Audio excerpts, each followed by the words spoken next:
Independent Urdu के नाजरीन को हारून रशीद का आदाब। आज हम बात कर रहे हैं दोबारा कतर दोहा की, जहां इंट्रा अफ़गान या बैनुल अफ़गान मुज़ाकरात जो हैं पहली मर्तबा तारीख़ी तौर पर मुनक़िद हो रहे हैं। तारीख़ी इसलिए भी हैं कि पहली मर्तबा जो तालिबान इस्लामी तहरीक है, वो जो अपने अफ़गान मुख़ालिफ़ीन हैं उनके साथ आमने-सामने बैठेगी और जो मुल्क का मुस्तक़बिल है, उसके बारे में बड़े अहम फ़ैसलों की तवक्को की जा रही है। इस सारे मामले पर बात करने के लिए मेरे साथ वॉइस ऑफ़ अमेरिका की इस्लामाबाद में मुक़ीम ब्यूरो चीफ़ आयशा तंज़ीम मौजूद हैं, जो कि 29 फरवरी को जब दोहा में अमरीका और तालिबान के दरमियान एक अहम मुआहदा हुआ था, उस वक़्त वहाँ मौजूद थीं और कवरेज की उन्होंने और पाकिस्तान के अलावा अफ़गानिस्तान को भी देखती हैं यहाँ से। तो काफ़ी गहरी नज़र है इनकी उन अमूर पर। आयशा, इंडिपेंडेंट उर्दू के साथ बात करने का बहुत-बहुत शुक्रिया। मैं पहले सवाल पर ही आऊँगा कि आप क्या समझती हैं, तवक्कुआत क्या की जा सकती हैं आज के इन मुज़ाकरात से? बहुत शुक्रिया हारून। बात करने से पहले मैं ये क्लैरिफाई कर दूं कि मैं एज अ रिपोर्टर आपके साथ हूं, तो मैं ना वीओए की स्पोक्स पर्सन हूं ना अमरीकी हुकूमत की, तो कोई गलत फहमी नहीं रहनी चाहिए किसी के जहन में कि ये मेरी जाती राय है जो भी मैं कहूंगी। तो आपने कहा तवक्कुआत क्या की जा सकती हैं। देखिए, सबसे पहली बात तो ये कि सबको क्लियर होना चाहिए कि ये एक लंबा प्रोसेस होगा। शुरू किए तालिबान के साथ तो दोनों जो फरीकैन थे वो इस बात पर मुत्तफिक थे। तालिबान अमेरिका को कहते थे कि आप अफगानिस्तान से चले जाएं और अमेरिका कहता था हम अफगानिस्तान से जाना चाहते हैं। दोनों फरीकैन एंड रिजल्ट पे मुत्तफिक थे, तब भी 18 माह लगे उनको उसकी निटी ग्रिटी और नुआंसेस को डील करने में। यहाँ पे दोनों फरीकों के दरमियान तकरीबन 180 दर्जे जाविये का फर्क है। एक तरफ वो लोग हैं जो कहते हैं एक नया अफगानिस्तान है, एक नौजवान अफगानिस्तान है, एक लिबरल प्रोग्रेसिव अफगानिस्तान है जिसमें अब वहाँ मूवीज भी बन रही हैं, म्यूजिक वीडियोस भी बन रही हैं, ईरान के चैनल्स भी आ रहे हैं, खवातीन बाहर निकल रही हैं, काम कर रही हैं। काबुल में अब ज्यादातर खवातीन आपको अबाए में नहीं नजर आती, उन्होंने सर पे दुपट्टा ओढ़ा होता है, लेकिन वो पूरे फुल वो बुरके में नहीं होती।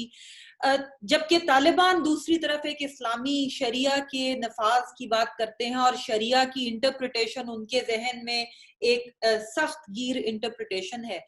तो और फिर अभी तक तालिबान ने ये नहीं कहा कि वो जमहूरी निजाम को मानते हैं, जबकि अफगान हुकूमत और जो दूसरे उनके साथी तालिबान से मिल रहे हैं, चाहे वो पॉलिटिकल अपोनेंट्स हैं, चाहे वो हुकूमत के राइवल फैक्शंस हैं, लेकिन वो भी अफगानिस्तान के आइन को मानते हैं और वो जमहूरी निजाम को मानते हैं। और उन्होंने बहुत वाज़ेह तौर पे ये कहा है कि जो पिछले 19 साल में अफगानिस्तान में प्रोग्रेस हुई है, जो आगे की तरफ बढ़ा है जमहूरी निजाम के हवाले से, इंसानी हुकूक के हवाले से, खवातीन के हुकूक के हवाले से, वो उसको बचाना और प्रिजर्व करना चाहेंगे। तो ये बिल्कुल दो मुख्तलिफ नुक्ता नजर हैं।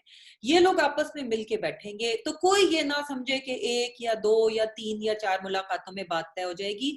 मेरे ख्याल में ये एक लंबा प्रोसेस होगा, जिसमें 1 या 1.5 या 2 साल या उससे ज्यादा का अरसा भी लग सकता है। तो ये तो पहली बात जो आप तवक्को की बात करें। आप क्या समझती हैं कि जंग बंदी का कितना इम्कान है? तालिबान ने भी कहा है कि जब मुज़ाकरात शुरू होंगे तो तब हम देखेंगे कि जंग बंदी के लिए जो माहौल है वो साज़गार है या नहीं। और अफ़गान हुकूमत का भी पहला मुतालबा शायद यही होगा कि पहले आप जंग बंद करें, फिर उसके बाद हम आपसे बात करेंगे बाकी इश्यूज़ पर। तो आप क्या समझती हैं कि तालिबान कितना तैयार होंगे जंग बंदी के लिए? हारून, मेरे ख्याल में तालिबान शुरू में इस पे बात जरूर करेंगे, लेकिन वो जंगबंदी पे फौरन तैयार नहीं होंगे और उसकी कई वजूहात हैं। अफगान हुकूमत की पहली प्रेफरेंस है जंगबंदी। अमेरिका के साथ जो मुआहदा हुआ था 29 फरवरी को, उसमें भी ज़ल्मे खलीलजाद ने बारहा वीओए से भी बात करते हुए कहा कि जंग बंदी जब ये अफगान फरीकैन मिलके बैठेंगे तो टॉप ऑफ द एजेंडा होगी। पहले जो 1-2 आइटम्स होंगे उसमें जंग बंदी होगी। लेकिन हमें ये याद रखना चाहिए कि इस वक्त तालिबान की जो सबसे बड़ी नेगोशिएशन टूल है वो यही है ताकत का इस्तेमाल। वो इसी वजह से 29 फरवरी के बाद उनके हमलों में तेजी देखी गई है। वो ये दिखाना चाहते हैं कि वो जंगी मैदान में ताकतवर हैं, क्योंकि जो जंगी मैदान में ताकतवर होता है, मुज़ाकरात की मेज पे उसका वजन बढ़ जाता है। अगर जिस तरह से हमने बात की कि ये मुज़ाकरात 1.5 साल चलते हैं, 2 साल चलते हैं, 2.5 साल चलते हैं, 3 साल चलते हैं, तो तालिबान के अगर आप नुक्ता नजर से देखें तो वो ये सोच रहे हैं कि अगर जंग बंदी हो गई और ऐलान हो गया कि जंग बंदी हो गई है, तो आहिस्ता आहिस्ता उनके जो लड़ने वाले हैं जमीन पे, वो अपने अपने गांव वापस चले जाएंगे, क्योंकि वो सारे कोई खेती बाड़ी करता है, सब अपने अपना खानदान छोड़ के आके मोर्चों में बैठे लड़ रहे हैं, वो वापस अपने गांव चले जाएंगे, अपने अपने कामों में लग जाएंगे। फिर अगर दोबारा से किसी मौके पे तालिबान को हमले करने लगे, करना पड़े या जंग शुरू करनी पड़ी, तो उनको वापस बुलाना बहुत मुश्किल होगा। तो तालिबान जो है, इसी वजह से अभी हालिया दिनों में भी तालिबान ने जंग बंदी का लफ्ज कभी यूज नहीं किया। इवन जब उन्होंने हमले बंद भी करवाए तो उन्होंने रिडक्शन इन वायलेंस यानी तशद्दुद में कमी का लफ्ज यूज किया। वो नहीं देना चाहते थे, इंप्रेशन नहीं देना चाहते थे अपने लड़ाक जो उनके जंगजू हैं जमीन पे, कि हम जो है वो जंग बंद करके बैठ गए हैं ताकि लोग ये समझें कि अच्छा अब हम फारिग हैं, हम घर जा सकते हैं। दूसरी तरफ जो तालिबान के मिलिट्री कमांडर्स हैं ऑन द ग्राउंड, जो कतर में बैठे होंगे, ये उनकी पॉलिटिकल टीम है। जो मिलिट्री कमांडर्स हैं ऑन द ग्राउंड, उनमें से बहुत सारे ये सोच रहे हैं कि हम ये जंग जीत रहे हैं तो हमें क्या जरूरत है कि हम बहुत ज्यादा झुकें या दबाव में आए। और इसलिए तालिबान की कोशिश ये होगी, तशद्दुद में कमी जरूर होगी। अगर जो उन्होंने कहा है वो बड़े शहरों पर हमले नहीं करेंगे, और सिविलियन कैजुअल्टीज के बारे में तालिबान जो है वो बहुत जो है वो सेंसिटिव हो गए हैं, क्योंकि उनको पता है कि अफगान अवाम की तरफ से रद्द अमल बहुत बुरा आता है। तो जहां भी आम लोगों की अमवात ज्यादा हो, वहां तालिबान अपने आप को खुद फौरन से वो पीछे कर लेते हैं। तो जंग बंदी लेकिन फौरन से वो नहीं मानेंगे। जमहूरियत और अफगानिस्तान का आइन, और वो तो बड़े कॉम्प्लिकेटेड इश्यूज हैं, बाद में शायद तवील टाइम लगे। लेकिन क्या उबूरी हुकूमत का कोई इम्कान हो सकता है कि जल्द 5-6 महीने में ये बैठकर कोई तय कर लें और उसका कोई इम्कान बन सके? उबूरी हुकूमत पे बात तो बहुत हुई थी। ये मुज़ाकरात शुरू होने से पहले एक जमाना ऐसा था जब उबूरी हुकूमत पे बात हुई थी। अफगान सदर अशरफ गनी ने उसको बहुत शिद्दत से रद्द किया था। जाहिर है वो नए नए सदर इलेक्ट हुए हैं, वो क्यों चाहेंगे कि वो अपनी हुकूमत छोड़ दें। बल्कि अफगानिस्तान के जो इंतखाबात हैं, बाज लोग ये सोच रहे थे कि इंतखाबात नहीं होंगे, उबूरी हुकूमत बन जाएगी। अब इस मौके पे जबकि मुज़ाकरात शुरू हो रहे हैं और एक अफगानों ने अपनी नेगोशिएशन टीम बना ली है, तो फौरी तौर पे उबूरी हुकूमत के क़याम की कोई वजह समझ में नहीं आती। अगले 5-6 महीने में कोई वजह समझ में नहीं आती, क्योंकि अभी तो मुज़ाकरात शुरू हुए हैं। उबूरी हुकूमत की बात तो या तो इंतखाबात होने और सदर गनी के इलेक्ट होने से पहले होती, या फिर अब उबूरी हुकूमत की बात तब शायद हो जब मुज़ाकरात किसी हतमी मरहले में दाखिल हो जाएं, और अब ये हो कि अब अफगानिस्तान का जो नया निजाम इंट्रोड्यूस कराना है, उसे इंट्रोड्यूस कराने के लिए एक न्यूट्रल उबूरी हुकूमत चाहिए। अभी तो मुज़ाकरात का आगाज है।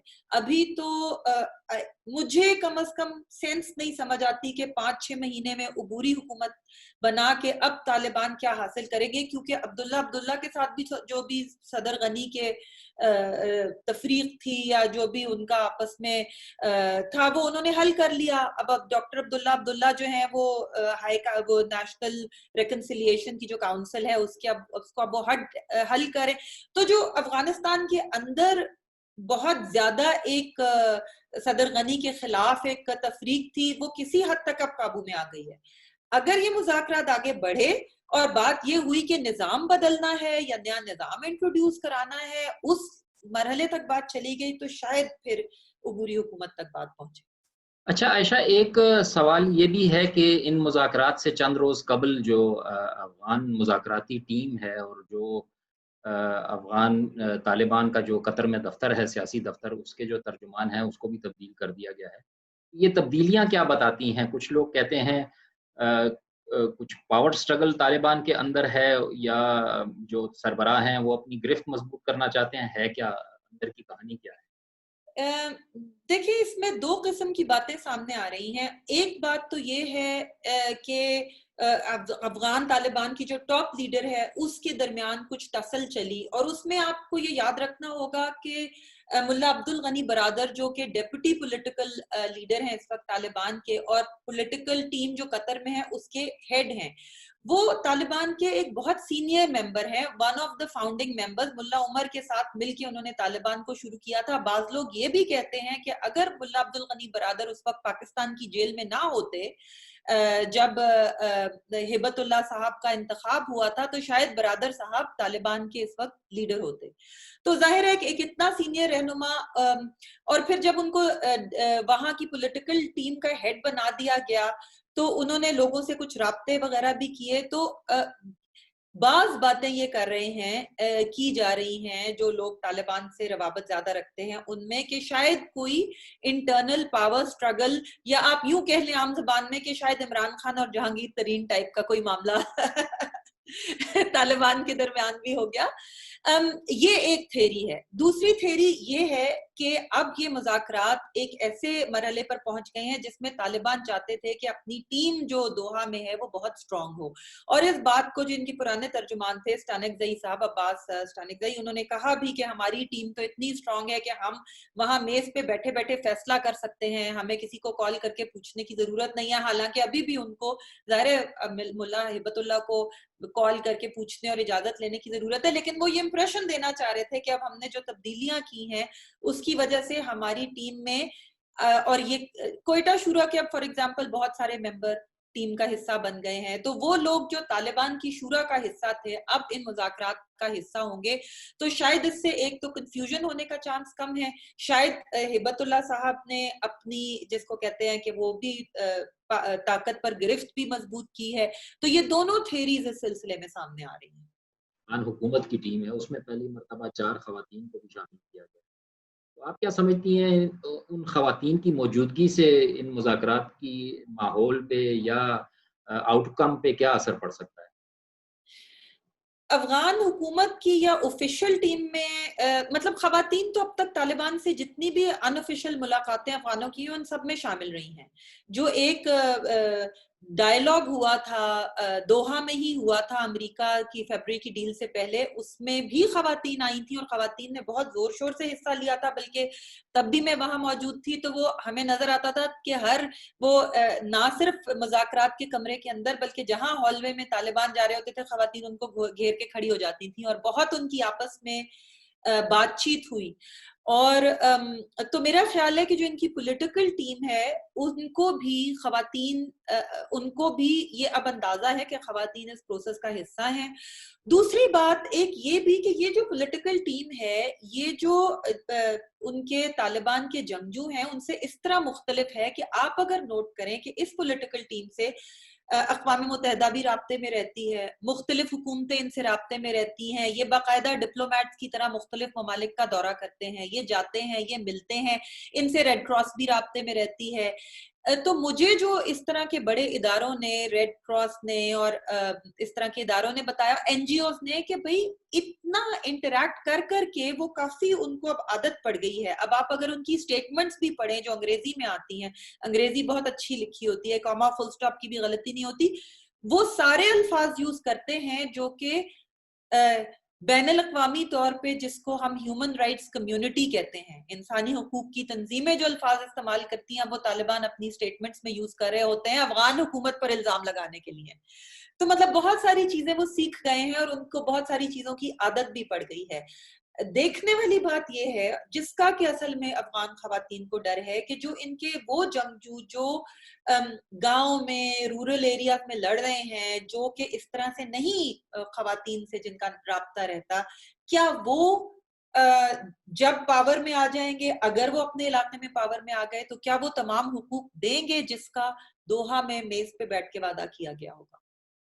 کہ لگ رہا ہے اس دفعہ کہ پاکستان کافی سنجیدہ نظر آ رہا ہے کہ یہ مذاکرات بات آگے بڑھے اور کسی نتیجے پر پہنچے، اور سپوائلرز کی بھی بات کر رہا ہے اور لوگوں کو، دنیا کو الارم بھی کر رہا ہے کہ جی سپوائلرز اس کو خراب بھی کر سکتے ہیں۔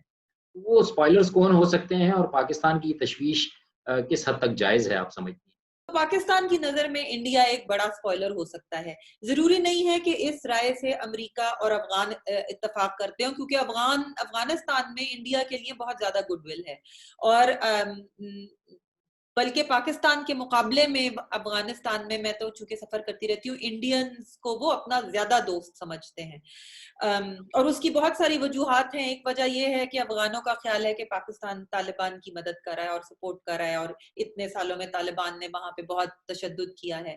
تو ایک تو یہ ہے. لیکن دیکھیے ایک بات ہمیں یاد رکھنی چاہیے کہ 40 سال کی جنگ کے بعد افغان اکانومی اب ٹوٹلی ایک وار اکانومی بن چکی ہے.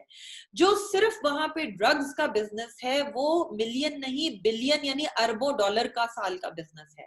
سو وہ بہت بڑی بڑی کرمنل مافیاز ہیں، ڈرگ مافیاز ہیں، جن کے براہ راست روابط ہیں طالبان کے اندر بھی اور سیاست دانوں کے اندر بھی اور وار لارڈز کے اندر بھی، جو پورے افغانستان میں. اب ظاہر ہے کہ وہ جہاں جہاں سے وہ ڈرگ روٹ گزرتا ہے تو بہت سارے ایسے لوگ ہیں جن کو ایک پرامن افغانستان سوٹ نہیں کرے گا، جہاں پہ رٹ ہو رول آف لا ہو، کیونکہ ان کا اربوں کا کروڑوں اربوں کا کاروبار ڈالرز کی بات کریں، افغانی روپے یا پاکستانی روپے کی نہیں، ڈالرز کی، کہ یہ کروڑوں اربوں کے ڈالرز میں ہم بات کر رہے ہیں. اللیگل ہتھیاروں کی، ڈرگز کی، پھر جو ہے وہ اسمگلنگ کی، بہت سارے ایسے چیزیں ہیں جو ہیں. تو ایک تو بہت سارے نان اسٹیٹ مگر بہت پاورفل ایلیمنٹس بھی ہیں اس ایریے میں، جس کو کہ ایک افغانستان سوٹ نہیں کرتا پیسفل. پھر کوئی بھی ایسا ملک جس کو یہ لگے گا، اسی وجہ سے شاید زلمے خلیلزاد صاحب اس پورے عرصے میں پھرکی کی طرح پورے ریجن کا چکر لگاتے رہے ہیں اور ہر ایک کے انڈیا سمیت ہر ملک میں جاتے رہے ہیں، کیونکہ اس نیبرہڈ میں کوئی بھی ایسا ملک جس کو لگا کہ اس کو پروسیس سے باہر رکھا جا رہا ہے اور اس کے کنسرنز کو ایڈریس نہیں کیا جا رہا، وہ اسپوائلر کا رول پلے کر سکتا ہے. کیونکہ جب امریکہ افغانستان سے نکلے گا، جو کہ اب لگ رہا ہے کہ جلدی نکل جائے گا، تو اس کے بعد اس ریجن میں روس سمیت، سینٹرل ایشین ریپبلکن سمیت، چین سمیت، ایران سمیت، پاکستان سمیت سب کے بہت سارے کنسرنز ہیں، جس میں داعش بھی ہے، جس میں جو ہے اگر افغانستان امپلوڈ ہوتا ہے جیسے 90s میں ہوا تو اس کے ریپرکشنز بھی ہیں ریجن میں، چائنیز کے لیے ویگرز بھی ہیں، اور سو ہر ملک چاہتا ہے، ایران کے لیے بھی ہے، تو ہر ملک چاہتا ہے کہ اس کے کنسرنز کو ایڈریس کیا جائے، اور اگر نہیں کیا جائے گا تو وہ پروسیس کو کھینچے گا جب تک کہ اس کو ٹیبل پہ نہیں لایا جائے گا. جو افغان عوام کے مفادات ہیں اس کو کوئی پرائیورٹی دے کر اور اس کو ترجیح دے کر اس کی بنیاد پر کوئی فیصلے ہوں تاکہ افغانستان میں امن آئے گا تو اس سے پاکستان بھی یقیناً فائدہ اٹھا سکے گا. اس گفتگو کے لیے عائشہ تنظیم آپ کا بہت بہت شکریہ. آگے بھی چل کر آپ سے ان مذاکرات کے بارے میں بات ہوتی رہے گی. انڈیپینڈنٹ اردو کی طرف سے آج اتنا ہی. شکریہ.